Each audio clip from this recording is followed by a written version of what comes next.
What's going on, guys? Yeah, as you can see, here's how my car sits currently. Pretty much a piece.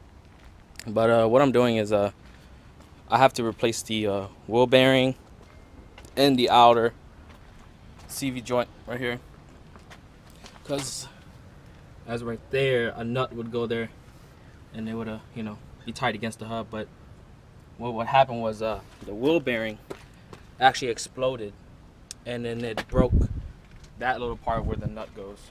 So what I'm gonna do today, I have to take apart the whole half shaft apart.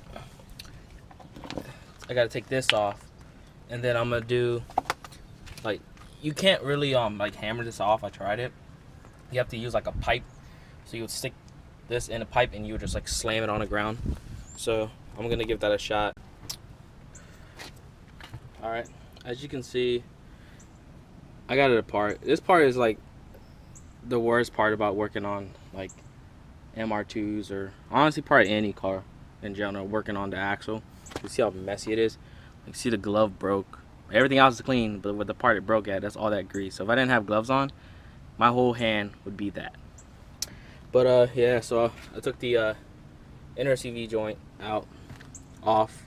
So you have to take off this little C-ring there, and I just use these, pull it off. And then you gotta get the boots off. That boot is ripped, so I'm gonna need another one of those, because you gotta refill these things back up with oil. I mean, not oil, grease. With the little CV joint grease. And then this boot's fine, it's perfect. I'm gonna spray some degreaser or something, clean it up. And then but here is what I have to fix. See, it broke right there, but I gotta put this whole thing inside of a pole, which I might be able to use that actual what's that called, the jack pole, and just slide it in there and then slam it on the ground. And I'm gonna give that a shot. I'm gonna put some gloves on, then I'll record it at the same time, see if it works or not. But if you guys if this works and you guys want to do the same thing, replace this part instead of buying a whole new CV joint, because you can just replace these, then you should just go for it. Save some money.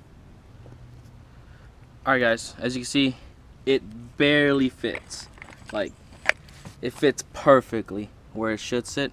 So I've never done this before, but I heard you're just supposed to give it a smack, and this whole thing's just supposed to pop up. So I'm gonna give it a shot.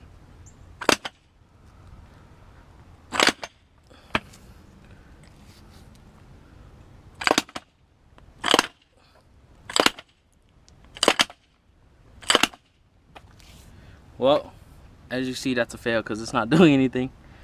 But yeah, hold on, I'll get back to you guys. All right, I'm gonna give this another shot. I think I have to line it up. I think I have to grab from the top and smack it down. So let's see. And there you go. Boom, came right off.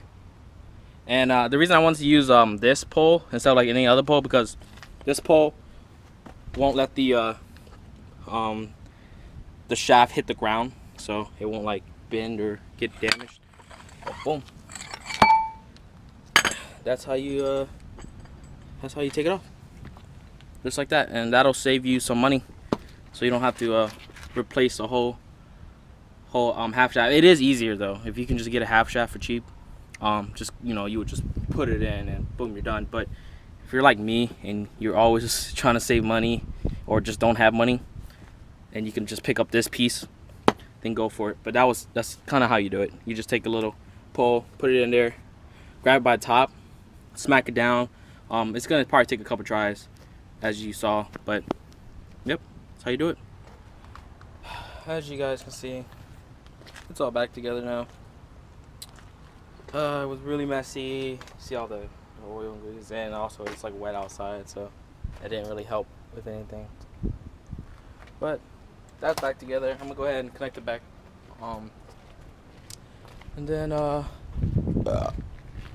that's pretty much it. I have nothing else to do, really. Can't really work on anything else,